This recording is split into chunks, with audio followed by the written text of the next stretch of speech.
여러분, 시트콤이 사라지고 있습니다. 우리의 어린 시절을 더욱 풍성하게 했던, 온 가족이 함께 모여서 재밌게 봤던 시트콤이 사라지고 있습니다. 생각해보세요. 마지막으로 시트콤이라는 단어를 텔레비전에서 들은 게 언제인가요? 어렸을 때 하이킥을 꼬박꼬박 챙겨봤었던 것 같은데 어느 순간부터 시트콤이라는 것이 사라졌어요. 그래서 더 이상 제작되고 있지 않은 시트콤이 다시 부활했으면 하는 마음으로 오늘의 주제는 바로 시트콤!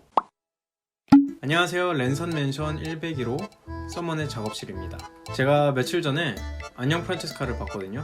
방영할 때도 방영했을 때 심야 시트콤임에도 불구하고 제가 꼬박꼬박 챙겨봤을 정도로 재밌게 봤었어요. 그때를 생각하고 이번에 다시 봤는데 생각보다 이게 실험적인 작품이어가지고 감탄했어요. 그래서 여러분도 조금 봤으면 하는 마음을 담아 오늘 그릴 그림은 프란체스카입니다. 그냥 그리면 재미없으니까 모나리자를 먼저 그리고 프란체스카로 변형시킬게요. 네, 맞아요. 500년간 살았던 프란체스카가 사실은 모나리자 속 주인공이다 는 흔한 진부한 설정이지만 그냥 그리도록 하겠습니다. 오늘은 미리 그려놓은 영상이 있기 때문에 그냥 그것을 띄워넣고 그냥 시트콤에 대해서 얘기할게요. 저번에 동시에 하려고 하니까 나 너무 힘들어, 이 정도였어요. 오늘은 파스텔 느낌으로 모나리자를 그릴 거예요. 모나리자의 특유의 진녹색, 프란체스카의 검은색이 어울리게 배경색으로 핏빛 버건디 레드. 제가 알기로 시트콤이라는 단어를 가장 마지막으로 사용한 게 감자별 1013 CQC? 아무튼 그런 거 있어요. 최근에 사이코지만 괜찮아의 서예지 배우님의 신인 시절 작품인데 이게 짤로 유명해요. 친남매로서 말다툼하는 내가 먼저 보고 있었잖아. 이게 2013년도거든요. 한 7년간 거의 시트콤이 만들어지지 않은 거예요. 왜 그럴까? 한번 검색을 해봤어요. 시트콤이라는 것이 시츄에이션 코미디의 약자더라고요. 그러니까 좀 꽁트, 상황극 정도의 위치였던 것 같아요. 여기에 들어가는 광고비 단가가 낮았대요. 방송국 입장에서도 제작진 입장에서도 광고비가 낮으면은 만들어지는 게 꺼려지긴 하겠죠. 그러니까 이게 점차 줄어들었다고 합니다.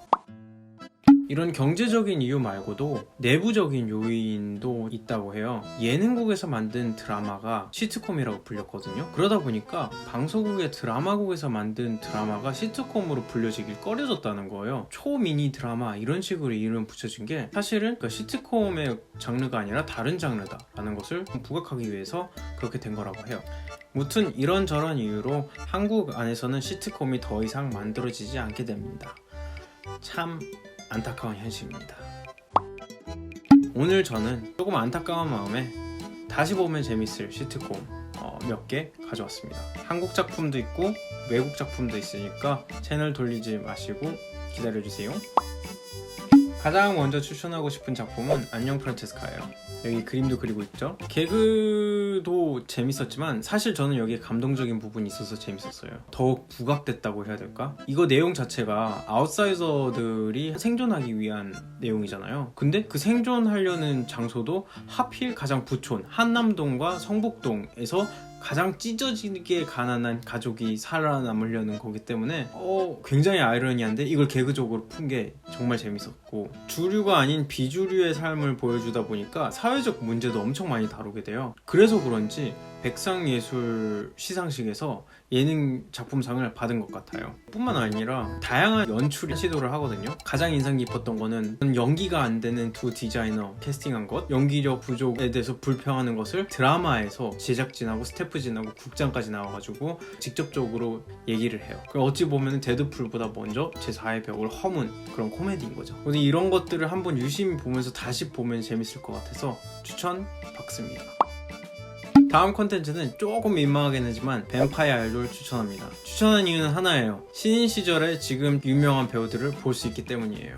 걸그룹을 보기 위해 뱀파이어가 한국으로 온다라는 설정인데 조금 오글거리는 감이 있어요. 캐스팅했던 사람이 바로 김우빈, 홍종현, 이수혁. 그 외에도 출연하는 배우들이 천우희, 이유비, 걸스데이 미나, 신동엽도 나와요. 어쨌든 볼만하니까 혹시 기회가 된다면 한번 보세요.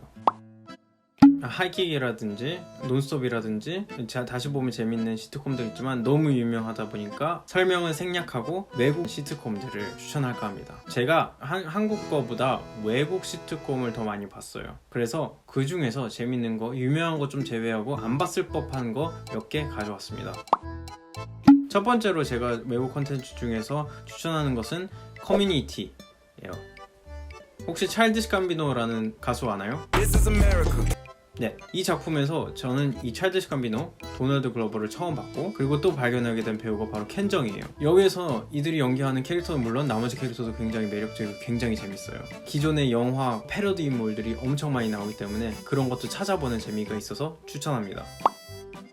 유명하지만 모던 패밀리 하나 추천합니다. 이번 연도가 마지막 시즌이거든요. 그러니까 정주행하기 위해서 원기옥 모으던 분들 지금 이제 시작하시면 될 것 같고, 안 보신 분들이 있더라면 왓챠 넷플릭스에서 볼 수 있기 때문에 한번 보시길 추천합니다.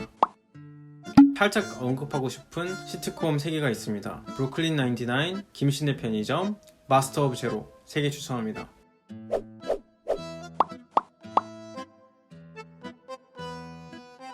브루클린 99는 캐릭터들이 너무 재밌어가지고 애정이 생길 만큼 매력적이어가지고 추천을 합니다.